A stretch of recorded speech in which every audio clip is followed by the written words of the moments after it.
The Herald-Star Jefferson County Chamber of Commerce Speaker Series is proud to present Captain Phillips, hero of the high seas, April 3rd at Steubenville High School. In a standoff that gripped the world, a U.S. ship was hijacked by a crew of pirates. The ship's commander, Captain Richard Phillips, was taken hostage. The story was recently made into a major motion picture starring Tom Hanks, and now come and hear the real Captain Phillips tell what happened in his own words. Reserved seats are on sale now at the Herald-Star and Jefferson County Chamber.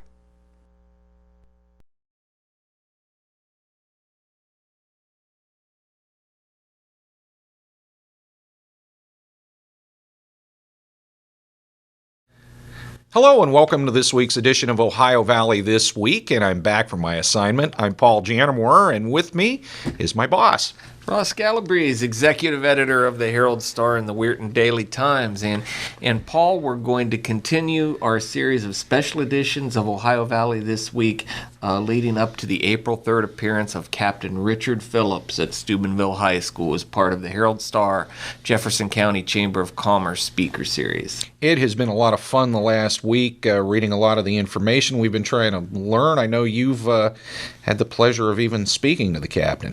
Yeah, I had the opportunity to speak with him for 10, 15 minutes last week. A very, very down-to-earth guy. If you could picture what a Vermonter seaman sounds like, if you can get that thought in your head, that is Captain Richard Phillips. That sounds pretty cool as interviews go. Very, very relaxed man. There's nothing stuffy about him.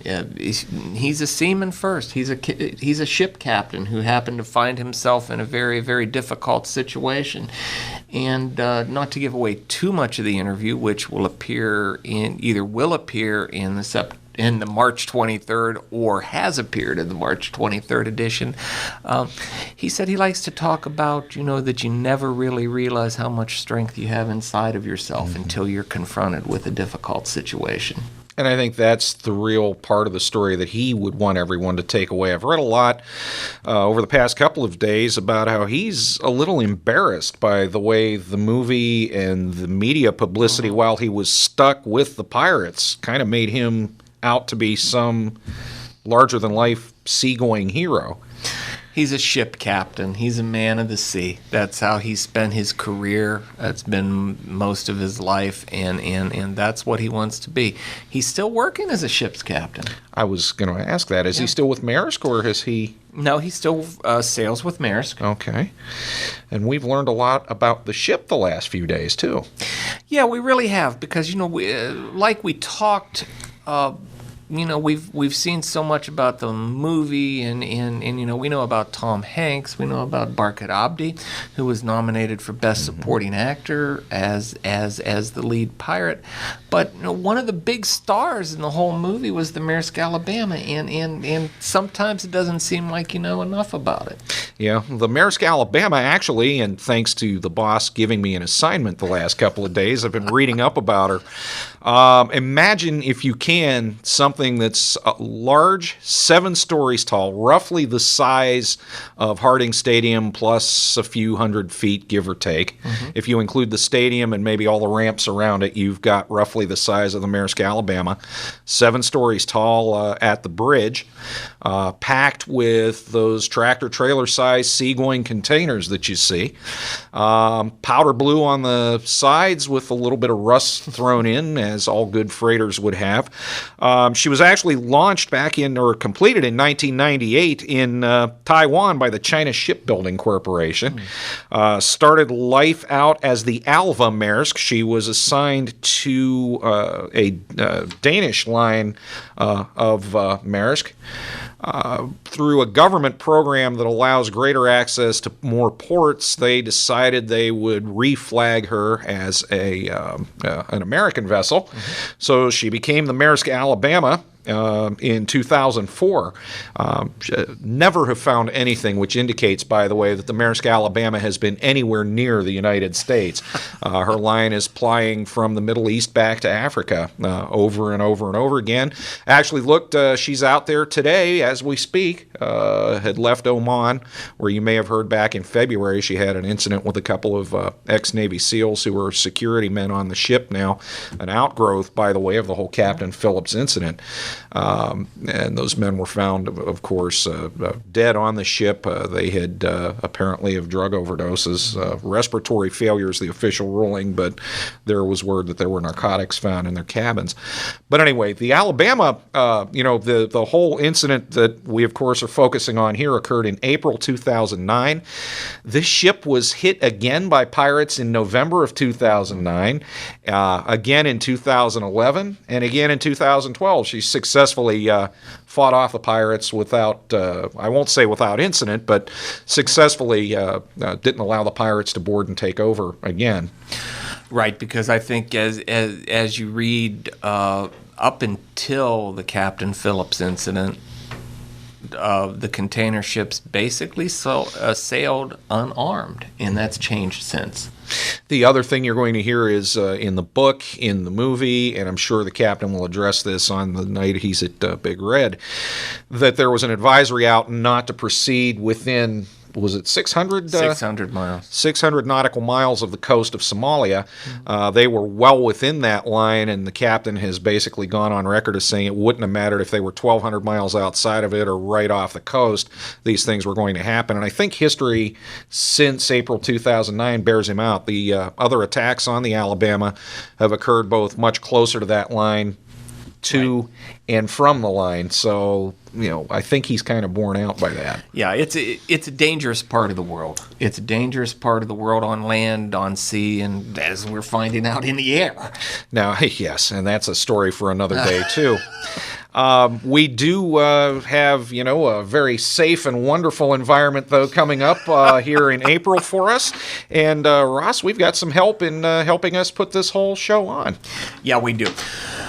Well, the speaker series, of course, is presented by the Herald-Star and the Jefferson County Chamber of Commerce, and we also have some sponsors who are really making this happen, and that would include Eastern Gateway Community College, the Franciscan University of Steubenville, the Health Plan of the Upper Ohio Valley, Trinity Health System, and our good friends at WTRF-TV.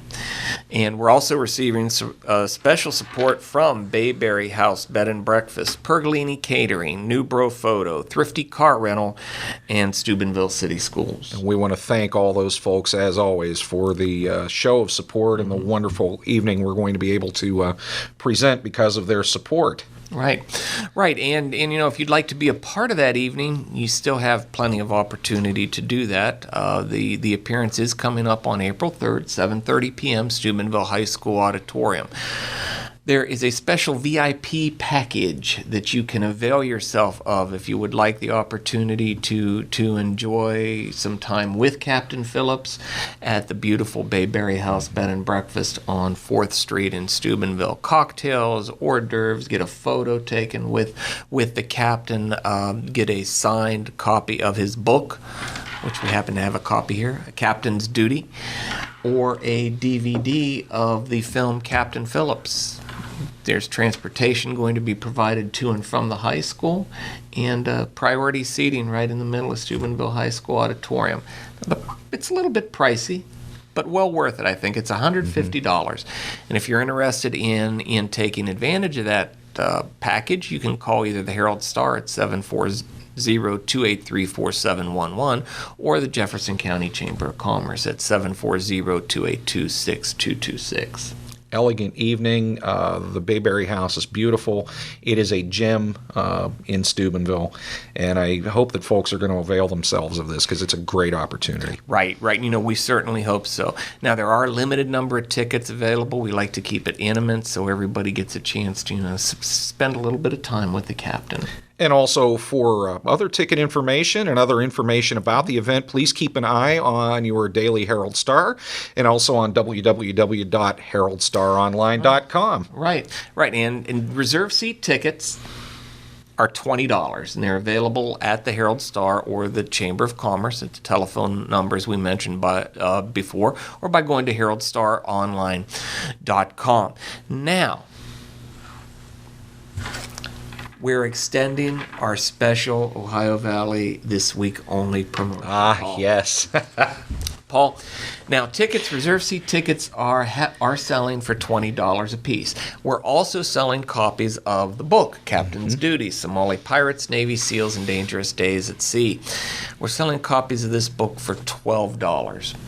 But viewers of Ohio Valley This Week, remember, have the opportunity to take advantage of a very special offer.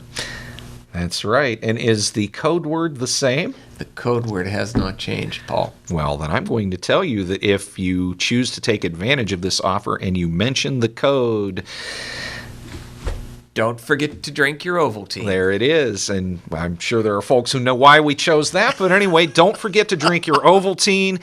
We'll get you all of these wonderful discounts for this package. Right. And it's 2 tickets plus the book for $40. So since the tickets are selling for $20 a piece, you're getting the book for free. Essentially, yes.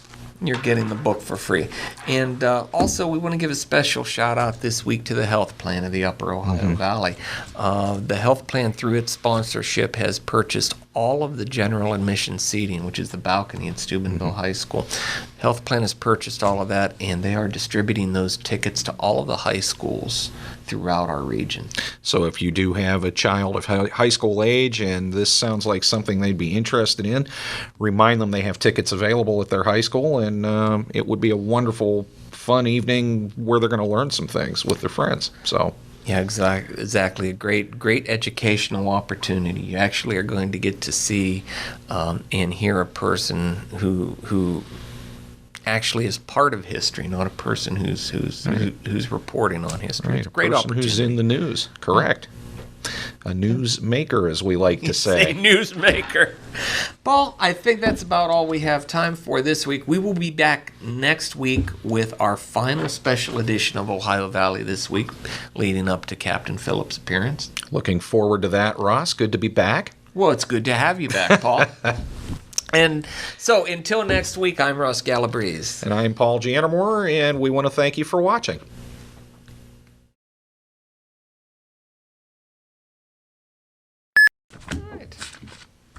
Watch the outtakes come now. We have to be very careful. He has that camera on, you know. That camera is still on. It's 12 minutes. It's 12 minutes. That's not 5. We're in trouble. Thank God the internet makes its electrons much more available than time. You get twice your value this week. For the same price.